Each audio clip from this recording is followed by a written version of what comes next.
तो हेलो साथियों, नमस्कार। स्वागत है आपका अपने चैनल सक्सेस जंक्शन एक कदम सफलता की ओर में। और हम लेकर के आ गए हैं आपके लिए एमपी पटवारी परीक्षा 12 अप्रैल शिफ्ट 2 का एग्जाम एनालिसिस, जहां पर आज हम कवर करने वाले हैं Hindi, English, math, reasoning, GK, science, computer और प्रबंधन के महत्वपूर्ण प्रश्नों को। आज हमें कुछ महत्वपूर्ण प्रश्न भेजे हैं शैलन सिंह जादव जी ने, जो कि चंबल के निवासी हैं। ठीक है, तो आप भी अपने प्रश्नों को भेज सकते हैं। लास्ट में एक नंबर दिया हुआ है, वीडियो के अंत में आपको देखने को मिलेगा। उस नंबर पर आप अपने शिफ्ट के प्रश्नों को अपने नाम के साथ में जरूर सेंड कीजिएगा। चलिए शुरुआत करते हैं। वीडियो को शुरू से लेकर के अंत तक जरूर देखना। लास्ट में हम आपको बताएंगे कि किस सब्जेक्ट से कितने प्रश्न आए हैं और आज की शिफ्ट का कट ऑफ कितना जा सकता है। चलिए करते हैं शुरुआत। आइए देखते हैं आज का पहला प्रश्न। वीडियो को लाइक जरूर कर देना। देखिए, तो आज का पहला प्रश्न है, वीर सिंह बुंदेला ने अपनी राजधानी किसे बनाया था? तो वीर सिंह बुंदेला ने अपनी राजधानी गहोरा को बनाया था। ठीक है, देखिए उसके बाद में जो है इसको इन्होंने अपनी राजधानी बाद में ओरछा बना लिया था। ठीक है, बुंदेला लोगों ने। लेकिन जो वीर सिंह बुंदेला है, उन्होंने अपनी राजधानी गहोरा को बनाया था। तो गहोरा राजा वीर सिंह देव की राजधानी थी। बुंदेला राजपूत नेता राजा वीरदेव सिंह का गृह ठिकाना गहोरा ही था। 1605 से 1627 तक वे ओरछा के शासक रहे थे। ठीक है, बाद में ओरछा को राजधानी बना ली थी।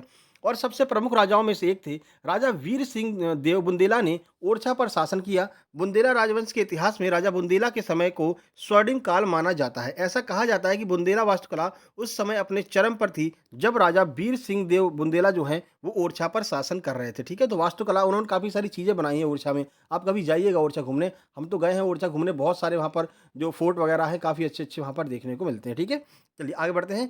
हरदौल की मनौती, यहाँ ओरछा से एक और प्रश्न कई बार पूछा गया है। हरदौल की मनौती कहाँ पर मनाई जाती है? तो ओरछा में जो है वो हरदौल की मनौती जो है वो वहाँ पर मनाई जाती है। और ये एक ऐसा मंदिर है जो कि मतलब कि एक तरह से बहुत मतलब वहाँ कोई अगर मनौती करता है तो उसकी मनौती पूरी होती है, धागा वगैरह वहाँ पर बांधा जाता है। ठीक है, चलिए बढ़ते हैं आगे और देखते हैं आज का अगला प्रश्न। महात्मा गांधी को केसर हिंद की उपाधि किसने दी थी? ये प्रश्न पूछा गया है। आइए देखते हैं इसका आंसर क्या है। प्रश्न का सही आंसर है, ब्रिटिश सरकार ने महात्मा गांधी को केसर हिंद की उपाधि दी थी। बहुत सारे लोग जल्दबाजी में गोपाल कृष्ण गोखले लगा करके आ गए हैं, लेकिन ये इसका आंसर नहीं है। और कौन कौन से प्रश्न यहाँ से बन सकते हैं वो भी आइए हम आपको बताते हैं। देखिए, तो महात्मा गांधी को केसर हिंद की उपाधि ब्रिटिश सरकार ने दी थी। महात्मा गांधी को प्रथम विश्व युद्ध के दौरान उनकी सेवाओं के लिए ब्रिटिश सरकार के द्वारा केसर हिंद की उपाधि दी गई थी, जिसे बाद में उन्होंने वापस कर दिया था। ठीक है, ये उपाधि गांधी जी को प्रथम विश्व युद्ध के दौरान ब्रिटिश सरकार का सहयोग करने के बदले ये उपाधि दी गई थी, जिसे बाद में उन्होंने 1919 के जो कांड हुआ था उसके बाद में उन्होंने उसको वापस कर दिया था। ठीक है, आगे बढ़ते देखिए, गांधी जी को महात्मा की उपाधि किसने दी थी? तो महात्मा की उपाधि गांधी जी को गुरु रविंद्रनाथ टैगोर ने दी थी। ये आपको जरूर याद रखना है। ये प्रश्न आपके एग्जाम में आगे बन सकता है और शायद ये प्रश्न पीछे बन भी चुका है एक आध बार, है ना?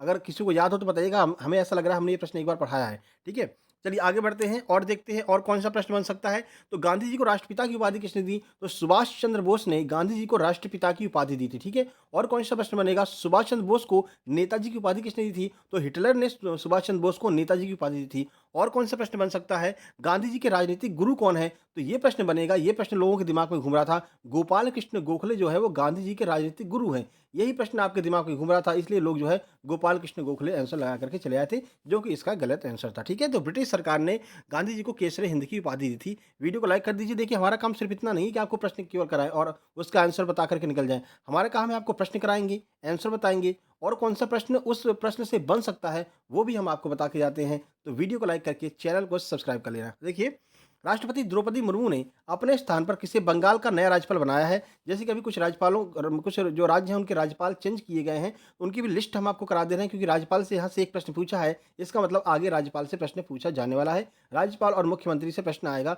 कल हम करंट अफेयर की वीडियो लेकर के आएंगे। अगर आप लोग कमेंट करेंगे तो ये दोनों टॉपिक उसमें भी कवर कर लेंगे। राज्यपाल और जो नए मुख्यमंत्री जो भी बने हैं उनको वहाँ पर कवर कर लेंगे। कमेंट बॉक्स में कमेंट करके बताइएगा कि ऐसा करना है कि नहीं करना है। ठीक है, चलिए देखते हैं। तो सीवी आनंद को पश्चिम बंगाल का नया गवर्नर जो है नियुक्त किया गया है। देखिए, राष्ट्रपति द्रौपदी मुर्मू ने डॉक्टर सीवी आनंद बोस को पश्चिम बंगाल का नया जो है राज्यपाल नियुक्त किया है। राष्ट्रपति भवन की ओर से प्रेस विज्ञप्ति रिलीज करके ये जानकारी दे दी गई है। ठीक है, चलिए आगे बढ़ते हैं, देखते हैं कि अरुणाचल प्रदेश के राज्यपाल कौन है। तो के पटनायक जो है वो अरुणाचल प्रदेश के राज्यपाल हैं। लक्ष्मण आर आचार्य जो है वो सिक्किम के नए राज्यपाल हैं। सीपी राधाकृष्णन झारखंड के नए राज्यपाल हैं। ठीक है, शिव प्रसाद शुक्ला हिमाचल प्रदेश के नए राज्यपाल बने हैं। गुलाब चंद कटारिया असम के नए राज्यपाल बने हैं। एस अब्दुल नजीर जो है वो आंध्र प्रदेश के नए राज्यपाल बने हैं। बीबी हरिश्चंद्रन जो है छत्तीसगढ़ के नए राज्यपाल, और अनसुईया उइके जो है वो मणिपुर की नई राज्यपाल बनी हैं। ये सारे आपको याद रखने हैं। अब यहाँ से आगे प्रश्न बनेगा। ठीक है, चलिए आगे बढ़ते हैं। बाकी ये बता ही दिया आपको, ठीक है ना? चलिए, दयानंद सरस्वती ने 1875 में आर्य समाज की स्थापना कहाँ पर की थी? कल ये प्रश्न हमने शाम को कराया था। शाम को ये प्रश्न आया था कि 1875 मतलब कब स्थापना की गई थी आर्य समाज की? आज प्रश्न पूछ लिया है कि इसकी स्थापना किस शहर में की गई थी? और ये हमने कल ही बता दिया था कि बम्बई में जो है इसकी स्थापना की गई थी। हमने एक प्रश्न ही पूछा था कि मुंबई में और किसकी स्थापना की गई थी? ठीक है, 100 साल के बाद, तो आप लोगों ने आंसर भी दिया था वहाँ पर, ठीक है ना? तो यही आज का सही आंसर है, मुंबई में जो है स्थापना की गई थी आर्य समाज की, ठीक है? देखिए, अब यहाँ से कुछ और प्रश्न बन सकते हैं। तो सूर्योदय और भूदान आंदोलन किसने चलाया था? आचार्य विनोबा भावे ने। सर्वेंट्स ऑफ इंडिया सोसाइटी की स्थापना किसने की थी? गोपाल कृष्ण गोखले ने। सर्वेंट्स ऑफ पीपल सोसाइटी किसने शुरू की थी? लाला लाजपत राय ने। आगे देखिए, खुदाई खिदमतगार किसने शुरू किया था? तो खान अब्दुल गफ्फार खान ने। ज्ञान प्रसारक मंडली किसकी है? दादा भाई नौरोजी की है। शुद्धि आंदोलन आंदोलन किसने शुरू किया था? तो स्वामी दयानंद सरस्वती ने ही शुद्धि आंदोलन शुरू किया था, ठीक है। थियोसॉफिकल सोसाइटी किसने शुरू की थी? मैडम एच पी वास जो क्या नाम है इनका, ब्लात्सवाइकी, ठीक है ना? ठीक है, ऐसा कुछ नाम है। तो इन्होंने जो है थियोसॉफिकल सोसाइटी शुरू की थी। मिशनरी ऑफ चैरिटी किसने शुरू की थी? मदर टेरेसा ने मिशनरीज ऑफ चैरिटी शुरू की थी। होम रूल आंदोलन किसने शुरू किया था? एनी बेसेंट और बाल गंगाधर तिलक ने शुरू किया था। नर्मदा बचाओ किसने शुरू किया था? तो मेघा पाटनकर ने जो है नर्मदा बचाओ आंदोलन शुरू किया था। तो ये सारे प्रश्न थे जो आपके आगे एग्जाम में बनेंगे। प्रार्थना समाज आर जी भंडारकर और एम जी रानाडे ने प्रार्थना समाज की स्थापना की थी। तो ये सारे प्रश्न एक बार आप पढ़ करके जाइएगा। जैसे कि आज कल वाला रात वाला प्रश्न ही आज बन गया, तो आगे इनमें से प्रश्न बन सकता है, तो एक बार देख करके जाइएगा, ठीक है। चलिए आगे बढ़ते हैं। सोयाबीन उत्पादन में विश्व में दूसरा देश कौन सा है? क्रम की बात की गई है, विश्व की बात की गई है। सही आंसर है ब्राजील। विश्व में दूसरे स्थान पर ब्राजील है, ठीक है। देखिए, संयुक्त राज्य अमेरिका प्रतिवर्ष इतना जो है टन उत्पादन मात्रा के साथ दुनिया में सबसे बड़ा सोयाबीन उत्पादक है। यानी पहले स्थान पर कौन है? संयुक्त राज्य अमेरिका है। और ब्राजील इतने टन वार्षिक उत्पादन के साथ में दूसरे स्थान पर है, ठीक है। तो दूसरे स्थान पर ब्राजील है, पहले स्थान पर संयुक्त राज्य अमेरिका है, ठीक है। आगे बढ़ते हैं। संयुक्त राज्य अमेरिका और ब्राजील दोनों मिलकर के कुल 60% सोयाबीन का उत्पादन करते हैं विश्व के। चलिए, अगर भारत की बात करते हैं तो भारत में मध्य प्रदेश का सोयाबीन उत्पादन में पहला स्थान है। कल प्रश्न पूछा गया था कि सोया प्रदेश किसे कहते हैं? तो मध्य प्रदेश को सोया प्रदेश कहते हैं। मध्य प्रदेश में भी सोया कहाँ पर ज़्यादा होता है? तो नरसिंहपुर में जो है सबसे ज़्यादा सोयाबीन होता है, ठीक है। बढ़ते हैं आगे। नरेगा का नाम बदल करके मनरेगा कब कर दिया गया? प्रश्न का सही आंसर है 2009 में नरेगा का नाम बदल करके मनरेगा कर दिया गया था। 2005 के अधिनियम में परिवर्तन किया गया था। देखिए, महात्मा गांधी नरेगा अधिनियम 2005 की अनुसूची 1 की बिंदु संख्या 2 में स्पष्ट रूप से जो है इसका परिवर्तन करके महात्मा गांधी राष्ट्रीय ग्रामीण गारंटी योजना का नाम का अंकन किया गया, ठीक है। पूर्व में यह योजना इस योजना का नाम राष्ट्रीय ग्रामीण रोजगार योजना हुआ करता था, यानी कि नरेगा हुआ करता था, जिसे बाद में बदल करके 2009 में महात्मा गांधी नरेगा कर दिया, यानी कि मनरेगा कर दिया गया था, ठीक है। चलिए आगे बढ़ते हैं। 1950 में अमेरिका की किस अश्वेत महिला को पुलित्जर पुरस्कार दिया गया था? इनका भी हाल ही में निधन हो गया है, इस वजह से यह प्रश्न आपके एग्जाम में पूछा गया है।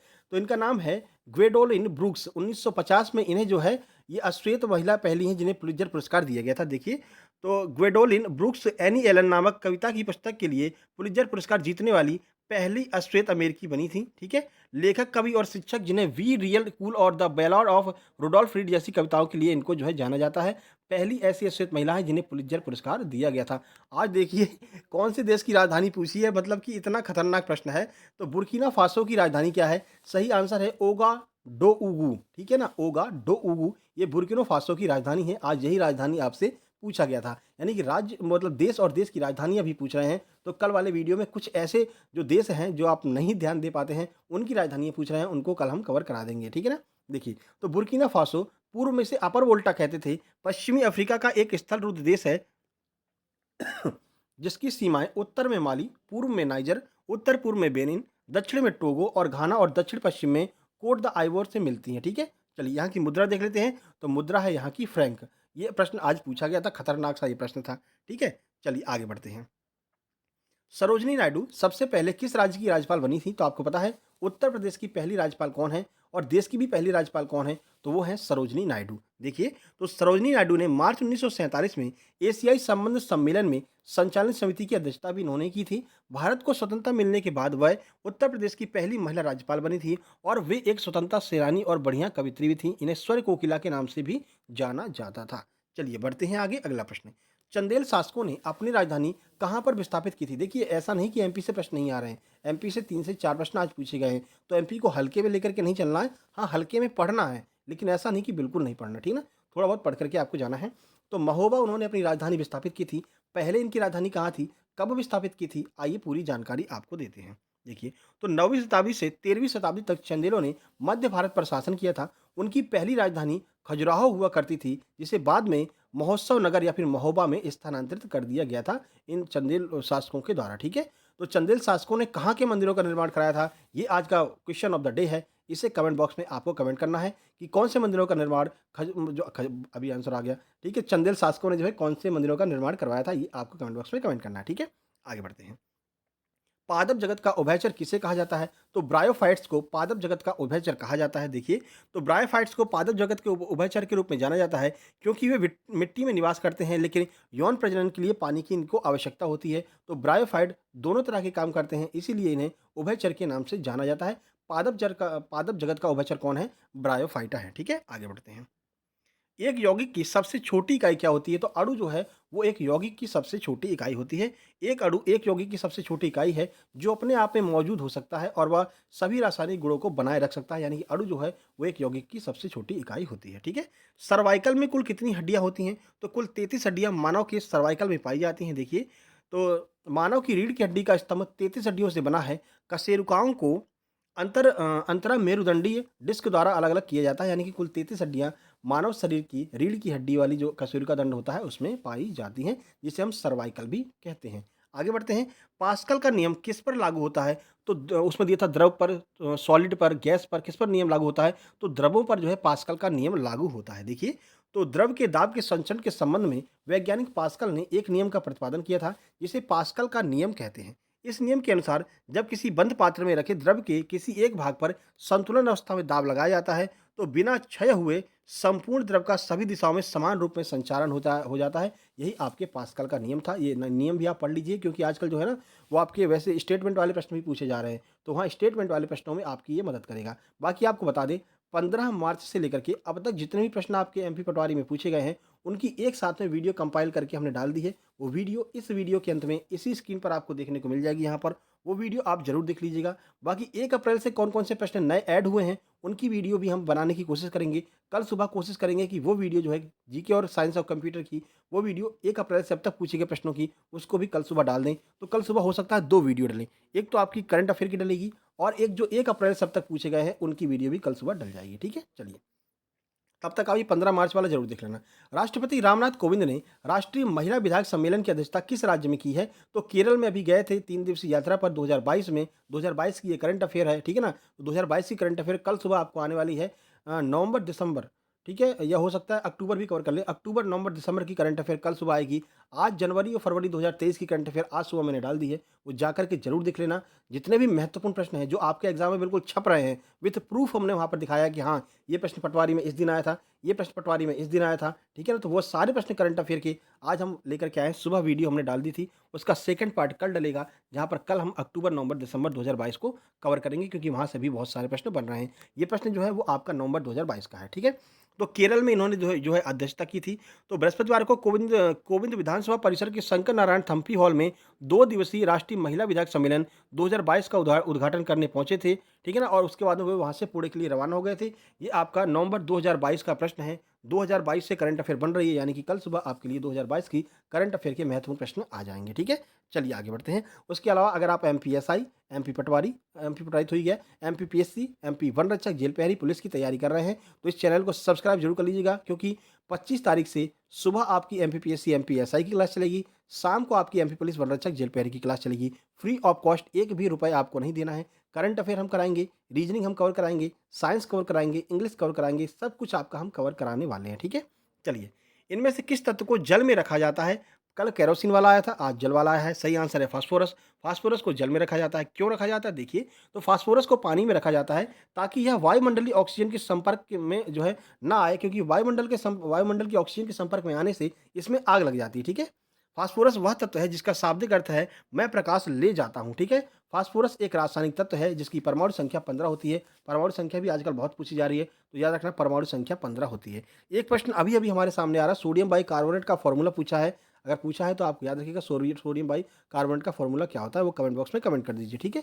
अब लगातार 3-4 दिन से हम आपको करा रहे हैं सोडियम बाइकार्बोनेट, ठीक है? खाना बनाने का सोडा, धोने का सोडा, सब कुछ करा चुके हैं। देखते हैं कितने लोगों ने अच्छे से इसको याद किया है, वो कमेंट बॉक्स में कमेंट करेंगे, ठीक है? सुबह सोडियम परमैंगनेट का पूछा, पोटेशियम परमैंगनेट का सुबह पूछा गया था, सोडियम बाइकार्बोनेट का इस टाइम पूछा गया है। चलिए कमेंट बॉक्स में कमेंट कीजिए कितने लोगों को पता है।